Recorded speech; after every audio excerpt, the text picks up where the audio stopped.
அனைத்துவர்களுக்கு வணக்கம்.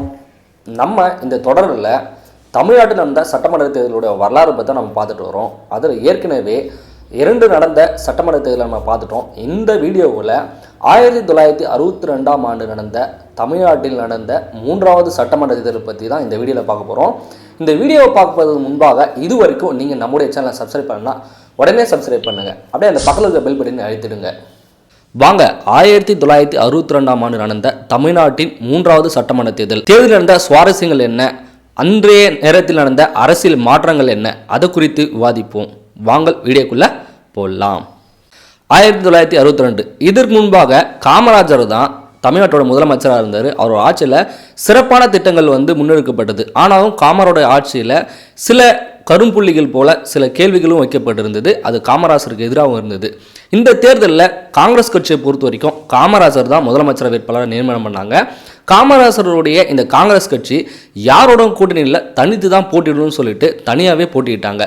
இதற்கு முன்பாக காங்கிரஸ் கட்சிக்கு எதிர்கட்சியாக இருக்கிறது இந்திய கம்யூனிஸ்ட் கட்சி தான். ஆனால் ஏற்கனவே மொழிவாரியாக மாநிலங்கள் பிரிக்கப்பட்டதால இந்திய கம்யூனிஸ்ட் கட்சி பெரும் பின்னடைவு ஏற்பட்டதால கடந்த முறை வெறும் 6 இடங்கள் மட்டும் தான் வெற்றி பெற்றிருந்தாங்க. அதனால அந்த எதிர்கட்சின்ற அந்தஸ்தையே இருந்து இப்போ பரிதாப நிலைக்கு போனாங்க. இந்த தேர்தலில் காங்கிரஸ் கட்சிக்கு எதிர்கட்சியாக இருந்தது யாருன்னா அது திமுக கட்சி தாங்க. ஆமாம், திமுக கட்சிக்கு மக்களிடையே பெரும் ஒரு எதிர்பார்ப்பு இருந்தது. ஏன்னா காங்கிரஸ் கட்சி என்ன குற்றம் செஞ்சாலும் சரி அதை முன்னிறுத்தியும் காங்கிரஸ் கட்சி சொல்லாத பல பொருளாதார ரீதியான பிரச்சனைகளை பேசியும் திமுக கட்சி தொடர்ந்து பல போராட்டங்களும் பல மேடைகளிலும் பேசிட்டு இருந்தாங்க. அது திமுக கட்சிக்கு மிகப்பெரிய பலமா இருந்தது. சரி, இந்த தேர்தலில் நடைபெற்ற அரசியல் மாற்றம் அப்படின்னு சொல்லிட்டு முதல்ல பார்க்கலாம். காங்கிரஸ் பொறுத்த வரைக்கும் காமராஜ் ஆட்சி காலத்திலும் சரி அதுக்கு முன்னாடி காலத்திலும் சரி அந்த உட்கட்சி பிரச்சனை அப்பப்போது நடந்ததா இருந்தது. தொடர்ந்து தற்சமயம் கூட காங்கிரஸ் கட்சியில் முதலமைச்சர் வேட்பாளராக காமராஜர் இருந்தாலும் அங்கே உட்கட்சியில் ஒரு சின்ன பிரச்சனைகள் இருக்க தான் செய்யுது. ஏற்கனவே காங்கிரஸ் கட்சியிலிருந்து வெளிவந்த ராஜாஜி அவர்கள் காங்கிரஸை சீர்திருத்த போகிறோம் அப்படின்னு சொல்லிட்டு சீர்திருத்தப்பட்ட காங்கிரஸ் சொல்லிட்டு ஒரு இயக்கம் ஆரம்பித்து அதன் மூலயமா கடந்த தேர்தலில் போட்டியிட்டார். அதை நம்ம சரியாக சொல்லியிருந்தோம். இந்த தேர்தல் அவர் இன்னும் ஒரு படி மேலே போய் அந்த சீர்திருத்தப்பட்ட காங்கிரஸ் அப்படின்ற அந்த கட்சியை சுதந்திரா கட்சின்னு சொல்லி பேர் மாற்றியும் இந்த தேர்தலில் சுதந்திரா கட்சி மூலயமாவும் நாங்கள் போட்டியிட போகிறோம்னு சொல்லிட்டு அறிவிச்சிருந்தார். காங்கிரஸ் கட்சி 2ஆக உடைஞ்சு ஒன்று காமராஜர் தலைமையான காங்கிரஸ் கட்சியும் இன்னொன்று ராஜாஜி தலைமையான சுதந்திரா கட்சியுமா இந்த தேர்தலை சந்திச்சாங்க.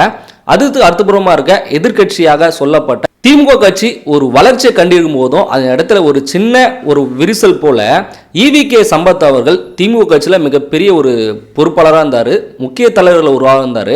ஆனால் கருத்து வேறுபாடு காரணமாக இந்த ஈவிகே சம்பத் அவர்கள் திமுக கட்சியிலிருந்து விலகி தனியாக தமிழ் தேசிய கட்சின்னு ஒன்று உருவாக்கி இந்த தேர்தலில் போட்டிட்டு இருந்தார். சரி, இந்த தேர்தலில் எந்தெந்த கட்சியெல்லாம் போட்டிட்டாங்க அப்படின்னா காமராஜ் தலைமையான காங்கிரஸ் கட்சியும் ராஜாஜி தலைமையான சுதந்திரா கட்சியும் CN அண்ணாதுரை தலைமையான திராவிட முன்னேற்ற கழகமான திமுக கட்சியும் முத்துராமலிங்க தேவர் தலைமையிலான ஃபார்வர்ட் பிளாக் கட்சியும் ஈவிகே சம்பத் அவர்களுடைய தலைமையிலான தமிழ் தேசிய கட்சியும் முஸ்லீம் கட்சியும் கம்யூனிஸ்ட் கட்சிகளும் பொது உடைமை கட்சிகளும் பல சுயேட்சை வேட்பாளரும் போட்டியிட்டாங்க. இந்த தேர்தலில் மொத்தமாக 206 தொகுதி இருந்தது. அதில் 168 பொது தொகுதிகளும் 38 தொகுதி தனி தொகுதிகளும் இருந்தது. சரி, இந்த தேர்தல் நடந்த முக்கியமான விஷயங்கள்லாம் என்ன, இந்த தேர்தல் பிரச்சாரத்தில் என்னென்ன பேசப்பட்டது அப்படின்னு சொல்லிட்டு நம்ம இந்த வீடியோவில் இதுக்கப்புறம் பார்க்கலாம். காங்கிரஸ் கட்சியை பொறுத்த வரைக்கும் நாங்கள் இந்தியாவுக்கு சுதந்திரம் வாங்கி கொடுத்த கட்சியே அப்படின்ற ஒரு தேர்தல் பிரச்சாரத்தை தொடர்ந்து முன் வச்சிருந்தாங்க. இதுலேயும் அவங்க முன் வச்சாங்க. அதை தொடர்ந்து தன்னுடைய சாதனைகளை மட்டும்தான் அவங்க முன் வச்சு பேசினாங்க. இதில் குறிப்பிட்டு சொல்ல போனால் நெய்வேலியில் அமைக்கப்பட்ட அனல் மின் நிலையத்தை தங்களுடைய மிகப்பெரிய சாதனையாக இந்த பிரச்சாரத்தில் பயன்படுத்துகிறாங்க. அதை தொடர்ந்து பெரம்பூரில் ரயில் பெட்டி தொழிற்சாலையை நாங்கள் தான் உருவாக்கணும்னு சொல்லிட்டு இது மிகப்பெரிய சாதனை அப்படின்னு சொல்லிட்டு காங்கிரஸ் கட்சி தமிழ்நாடு முழுவதும் தேர்தல் பிரச்சாரத்தில் இதே பயன்படுத்திட்டு வந்தாங்க. தன்னுடைய சாதனைகளை மட்டும்தான் சொல்லிட்டு வந்தாங்க. வேற எதுவும் புதுசாக அறிக்கைகளை விட்டு நாங்கள் இதை செய்வோம்னு சொல்லிட்டு காங்கிரஸ் கட்சி எதுவுமே சொல்லலை. ஆனால் இதுக்கு எதிராக இருக்க திமுக கட்சி மிகப்பெரிய ஒரு அந்தஸ்து வளர்றதுக்கு முக்கியமான காரணம் என்ன, அதில் மிகப்பெரிய பேச்சாற்றல் வாய்ந்த மிகப்பெரிய ஆளுமைகளாக இருந்தாங்க.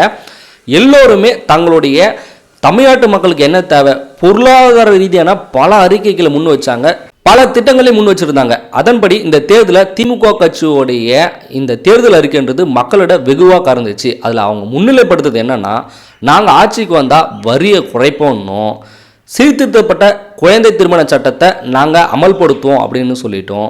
அதன் பிறகு போக்குவரத்து துறையை நாங்கள் நாட்டுடைமை ஆக்குவோம். அதன் முக்கியமான ஒரு அம்சமாகவும் இருந்தது. இந்த திராவிட நாடு கோரிக்கையும் மிக வலுவாக நாங்கள் முன்வைப்போம் அப்படின்ற ஒரு கோரிக்கை தொடர்ந்து முன் வச்சுட்டு வந்தாங்க. தமிழை தான் ஆட்சி மொழியாக நாங்கள் முன்வைப்போம், அதை நாங்கள் தொடர்ந்து போராடுவோம், நாங்கள் ஆட்சிக்கு வந்தால் தமிழ் மொழி தான் ஆட்சி மொழியாக இருக்குன்னு சொல்லிட்டு கோரிக்கை வச்சுருந்தாங்க. கடல் நீரை குடிநீராக்கும் திட்டம்னு சொல்லியிருந்தாங்க. இது எல்லாத்தையும் தாண்டி காமராஜ் ஆட்சியில் ஒரு கரும்புள்ளியாகவும் திமுகவுக்கும் மிகப்பெரிய ஆதரவாகவும் இருந்த ஒரே ஒரு திட்டம் தான் இந்தி எதிர்ப்பு திட்டம். காமராஜர் ஆட்சியிலையும் அதுக்கு முன்பாகவும் இந்தி திணிப்பு அப்படின்றது தமிழ்நாட்டில் ஒரு முக்கிய பொருளாக இருந்தது. ஏனென்றால் தமிழ்நாட்டு மக்களுக்கு இந்தி திணிப்பு மீது மிகப்பெரிய வெறுப்பு இருந்தது. அதனால இதுக்கு எதிராக இருந்த, அதான் இந்தி திணிப்புக்கு எதிராக இருந்த திமுக கட்சி மீது மக்களுக்கு மிகப்பெரிய ஒரு நம்பிக்கை வந்தது. அவர்களும் அந்த நம்பிக்கையை பயன்படுத்தி இந்த இந்தி திணிப்பு போராட்டத்தை நாங்கள் எதுக்கு முன்வைப்போம், இந்தி கட்டாயமாக்கப்படுறத நாங்கள் ஆட்சி வந்தால் தடுப்போம், ஆனால் காமராஜர் தடுக்க மாட்டாருன்னு சொல்லிட்டு இது போன்ற பல திட்டங்களை இந்த தேர்தலுக்கு முன் வச்சாங்க. மக்கள் இதை பார்த்து திமுக மேல மிகப்பெரிய ஒரு நம்பிக்கை வளர்ந்தது. சரி, இந்த தேர்தலில் யாரோட ஆதரவாளர்கள் சொல்லிட்டு பார்க்கலாமா? காமராசருடைய இந்த காங்கிரஸ் கட்சியை முழுமா ஆதரிச்சாரு ஈரோட்டு ராமசாமி. அதான் ஈவே ராமசாமி அவர்கள் காமராஜரை முழுமானதோட ஆதரிச்சாரு. தன்னுடைய விடுதலை பத்திரிகையில காமராசருக்கு ஓட்டு போடுங்க, காமராசர் தான் தமிழர்களை காக்கும் ஒரு நல்ல பண்புடையவர், காமராசர் தான் தமிழ் மக்களை காக்க வந்தவர் அப்படின்னு சொல்லிட்டோம். தமிழ் மக்கள் அனைவரும் காமராசர் தான் ஓட்டு போடணும்னு சொல்லிட்டு சொல்லியிருந்தாரு. திமுக கட்சிக்கு ஓட்டு போடக்கூடாதுன்னு சொல்லிட்டு தன்னோட விடுதலை பத்திரிகை வெளிப்படையாக சொல்லியிருந்தாரு. இதில் ஒரு படி மேலே போய் அவர் கண்ணீர் மல்க நான் எழுதுகிறேன்னு சொல்லிட்டு அந்த நேரத்தில் ஒரு விடுதலை பத்திரிகையில் ஒன்று எழுதினார். அதில் என்ன சொல்லியிருந்தாருன்னா, எனக்கு வயதாகிவிட்டது, நான் விரைவில் இறக்கக்கூட நேரிடலாம், அதனால் தமிழர்களாகிய நீங்கள் காமராஜர் அவர்களுக்கு வாக்களிங்கள், காமராஜர் தான் தமிழ்நாட்டு மக்களை காப்பார், என்னுடைய வாரிசாக நான் காமராஜரையே முன்மொழிகிறேன், என்னுடைய வாரிசாக நான் காமராஜரையே முன்மொழிகிறேன் அப்படின்னு சொல்லிட்டு ஈவே ராமசாமி அவர்கள் தன்னுடைய விடுதலை பத்திரிகையில் எழுதியிருந்தாரு. இது மிகப்பெரிய காமராஜருக்கு ஒரு பக்கபலமாக இருந்தது. திமுக கட்சிக்கு இது மிகப்பெரிய வழியாக இருந்தது. ஏன்னா இதற்கு முன்பாக ஈவே ராமசாமி அவர்களும் அண்ணாதுரை அவர்களும் கூட்டணியாக தான் இருந்தாங்க. ஒரே கழகத்துக்கு கருத்து ரீதியாக வெளிவந்த இவங்க தொடர்ந்து இரு துருவங்களும் தான் சண்டை போட்டிருந்தாங்க. இந்த தேர்தலையும் ஈவே ராமசாமி அவர்கள் அண்ணாதுரையை புறக்கணிச்சும் காமராஜர் ஆதரிச்சு தான் கடைசி வரைக்கும் தேர்தல் பிரச்சாரம் செஞ்சாரு. இதுக்கு பதிலளி தர விதமா அண்ணாதுரை அவர்கள் என்ன பதில் சொன்னாருன்னா, வடநாடு வளர்கிறது காமராசரால் கண்டிக்க முடியவில்லை, தென்னாடு தேய்கிறது காமராசால் வாழ வைக்க முடியவில்லை, இதற்கு எதற்கு காங்கிரஸ், நீங்கள் ஏன் காங்கிரஸை ஆதரிக்க வேண்டும், இதற்கு பெரியார் பதில் சொல்ல தேவையில்லை, மக்களே நீங்களே சிந்திங்கள் சொல்லிட்டு ஈவே ராமசாமியுடைய இந்த விடுதலை பத்திரிகையில் வெளியான இந்த கட்டுரைக்கு பதிலளிக்கும் விதமா பெரியாரை எதிர்த்தும், பெரியார் பேச்சை ஏன் நீங்க கேட்குறீங்க, நீங்களே சுயமா முடிவு பண்ணுங்க அப்படின்னு சொல்லிட்டோம் அண்ணாதுரை அவர்கள் தொடர்ந்து தன்னுடைய பேச்சுக்களால இந்த ஈவே ராமசாமியை எதிர்த்து பல மேடைகளில் பேசிட்டு வந்தாரு. தொடர்ந்து இந்த தேர்தலையும் சிஎன் அண்ணாதுரை அவர்கள் பெரியாரை எதிர்த்து தான் இந்த தேர்தலில் போட்டியிட்டு பெரியாருக்கு எதிராக பல விஷயங்களை பேசிட்டு வந்தார். அதன் பிறகு எம்ஜிஆருடைய அந்த சினிமா பிம்பம் இந்த திமுக கட்சிக்கு மிகப்பெரிய ஒரு ஆதரவாக இருந்தது. எம்ஜிஆர் போராட எல்லாமே மக்கள் சினிமா நடிகரை தாண்டி எம்ஜிஆரை ஒரு மிகப்பெரிய ஒரு ஆளுமையாக பார்த்தாங்க. அதனால திமுக கட்சிக்கு ஆதரவாக ஓட்டு கேட்டதால எம்ஜிஆருடைய ரசிகர்களும் எம்ஜிஆரை நேசிக்கிற பல மக்களும் திமுக கட்சிக்கு ஆதரவாக ஓட்டு போட்டிருந்தாங்க. இது திமுக கட்சிக்கு மிகப்பெரிய பலமாக இருந்தது. அதே போல சிவாஜி கணேசன் அவர்களும் தமிழ் தேசிய கட்சிக்கு தன்னுடைய ஆதரவை தெரிவித்து தேர்தல் பிரச்சாரத்தில் ஈடுபட்டு இருந்தார். சரி, இந்த தேர்தலில் கூட்டணி யாருன்னு பார்த்தீங்கன்னா காங்கிரஸ் கட்சி தனித்ததாக இருந்தது. ஆனால் காங்கிரஸ் எப்படியாவது வீழ்த்தணுமா இருந்தால் நம்ம எல்லாரும் ஒன்று சேரணும்னு சொல்லிட்டு சிஎன் அண்ணாதுரை என்ன பண்ணாருன்னா மற்ற கட்சிகள் எல்லாமே ஒன்று சேர முற்பட்டாங்க. ஆனால் இதில் இடதுசாரியாக இருக்கிற இந்திய கம்யூனிஸ்ட் கட்சியும் வலதுசாரியாக இருக்கிற சுதந்திரா கட்சியும் ஒன்று சேர இணையாமல் இருந்ததால் இந்த கூட்டணி சாத்தி இல்லாமல் போயிடுச்சு. ஆனால் திமுக கட்சியும் முஸ்லீம் லீக் கட்சியும் இந்த தேர்தலில் கூட்டணி வச்சாங்க. முஸ்லீம் லீக் கட்சி அந்த நேரத்தில் ஒரு பலம் வாய்ந்த கட்சியாக இருந்தது. அந்த கட்சியோட திமுக கட்சி கூட்டணி சேர்ந்தது. அந்த திமுக கட்சியில் இன்னும் ஒரு மிகப்பெரிய பலமாக மாறிடுச்சு. இதில் ஒரு முக்கியமான விஷயம் என்னன்னா, கடந்த தேர்தலில், அதாவது 1957 தேர்தலில் காங்கிரஸ் கட்சி குலக்கல்வியை உருவாக்கியது, இது குலக்கல்வி திட்டத்தை ஆதரிக்கிறதுன்னு சொல்லிட்டு எதிர்த்து பிரச்சாரம் பண்ண திமுக கட்சி இந்த தேர்தலில் அந்த குலக்கல்வியை யார் அறிமுகப்படுத்தினார்னா ராஜாஜி தான். அந்த ராஜாஜி கட்சியோடைய தன்னுடைய கட்சியை இணைந்து கூட்டணி வைக்கலாம்னு சொல்லிட்டு பேசினது இதுதான் அரசியல் கூத்துன்னு சொல்லிட்டு அந்த நேரத்தில் மிகப்பெரிய விவாதமாக வந்தது. ஏன்னா யாரை எதிர்க்கிறோமோ அவங்களோட சேர்ந்தே கூட்டணி வைக்கிறன்றது மிகப்பெரிய ஒரு வேடிக்கையாக மாறிடுச்சு அந்த நேரத்தில். சரி, இந்த தேர்தல் நடைபெற்று முடிஞ்சது. இந்த தேர்தலுடைய முடிவுகள் என்னன்னு சொல்லிட்டு பார்க்கலாம். இந்த தேர்தலோட முடிவில் காங்கிரஸ் கட்சி மிகப்பெரிய ஒரு வெற்றி பெறுது. காங்கிரஸ் கட்சி இந்த சட்டமன்ற தேர்தலில் 206 இடங்களில் போட்டியிட்டு அதில் 139 இடங்களில் வெற்றி பெற்று தனி பெரும்பான்மை ஆட்சி அமைக்கிற அதிகாரம் காங்கிரஸ் கட்சிக்கு வந்தது. அடுத்ததாக பெரிதும் எதிர்பார்க்கப்பட்ட திராவிட முன்னேற்ற கட்சி 142 இடங்களில் போட்டியிட்டு அதில் 50 இடங்களில் வெற்றி பெற்றிருந்தாங்க. சுதந்திரா கட்சி, ராஜாஜியோட சுதந்திரா கட்சி 94 இடங்களில் போட்டியிட்டு அதில் 6 இடங்களில் வெற்றி பெற்றிருந்தாங்க. அதே தொடர்ந்து கம்யூனிஸ்ட் கட்சி 2 இடங்களிலும், ஃபார்முலா கட்சி 3 இடங்களிலும் வெற்றி பெற்றிருந்தாங்க. தமிழ் தேசிய கட்சி, திமுக கட்சியிலிருந்து வெளியே போன தமிழ் தேசிய கட்சி வந்து பார்த்தீங்கன்னா இந்த தேர்தலில் ஒரு இடங்களும் வெற்றி பெறலை. சுயேட்சை வேட்பாளர்கள் 5 இடங்களில் வெற்றி பெற்றிருந்தாங்க.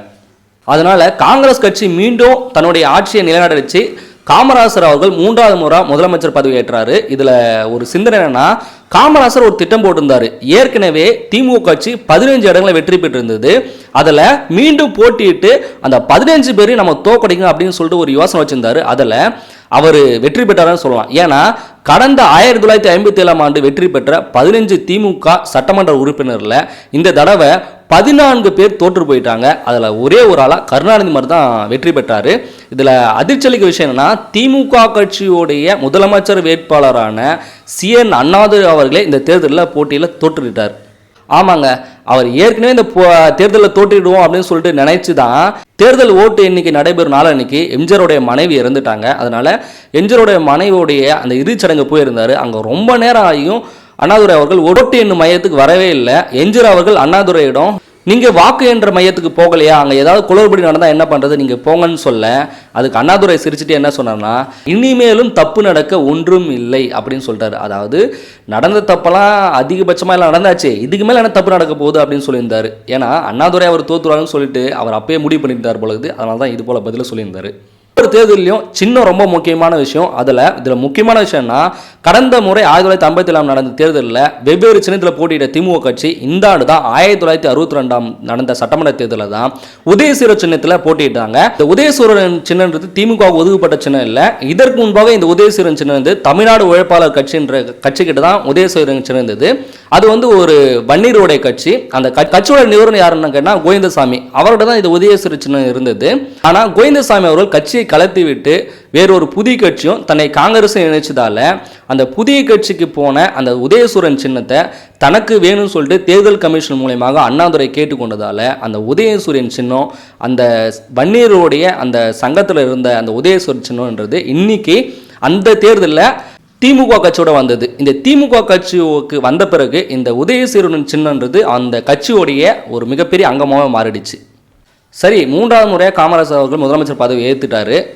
3வது முறையாக காமராஜர் முதலமைச்சர் ஆனாலும் உட்கட்சி பூசலால் காமராஜர் அவர்கள் சிறிது காலத்திலே முதல் பதவியிலிருந்து விலகிட்ட பிறகு பக்தச்சலம் அவர்கள் முதலமைச்சர் பதவியாக ஏற்றிருந்தார். இந்த 5 ஆண்டுகளையும் சிறப்பாக முடிச்சிருந்தாங்க காங்கிரஸ் கட்சி. ஆனால் யாரும் எதிர்பார்க்காத விதமாக காங்கிரஸ் கட்சியை வீழ்த்த முடியுமா, நாடெங்கும் காங்கிரஸ் கட்சி தான் இருக்குன்னு சொன்ன இடத்துல இந்த தமிழ்நாட்டில் சுதந்திரத்தை நாங்கள் தான் வாங்கி கொடுத்தோம் அப்படின்னு பெருமை பேசுகிற இந்த காங்கிரஸ் கட்சியும் வீழ்ச்சியை சந்திடுச்சு. அந்த வீழ்த்தினது யாருன்னு உங்களுக்கு தெரியும். ஆனால் அதோட வரலாறு என்னன்னு சொல்லிட்டு உங்களுக்கு தெரியுமா? அதை தான் நம்ம அடுத்த வீடியோவில் பார்க்க போகிறோம். அடுத்த வீடியோவில் நம்ம 1967ஆம் ஆண்டு நடந்த தமிழ்நாட்டின் 4வது சட்டமன்ற தேர்தல் என்ன, காங்கிரஸ் எப்படி வீழ்ச்சுற்றது, எவ்வாறு புதிய கட்சி ஆட்சி அமைத்தது, அதை தான் நம்ம அடுத்த வீடியோவில் பார்க்க போகிறோம். மறக்காமல் அந்த வீடியோவும் பாருங்க. அதுக்கு முன்பாக இது வரைக்கும் நீங்கள் நம்மளோட சேனலை சப்ஸ்கிரைப் பண்ணலாம், உடனே சப்ஸ்கிரைப் பண்ணுங்கள். தமிழ்நாடு சட்டமன்ற தேர்தலுடைய 4வது வீடியோ விரைவில் உங்களுக்காக வரும். இந்த வீடியோ உங்களுக்கு பிடிச்சிருந்தா லைக் பண்ணுங்க, அப்படியே உங்களுடைய நண்பர்களுக்கும் இந்த வீடியோவை ஷேர் பண்ணுங்க. மீண்டும் அடுத்த வீடியோவில் இணைந்திடலாம். நன்றி.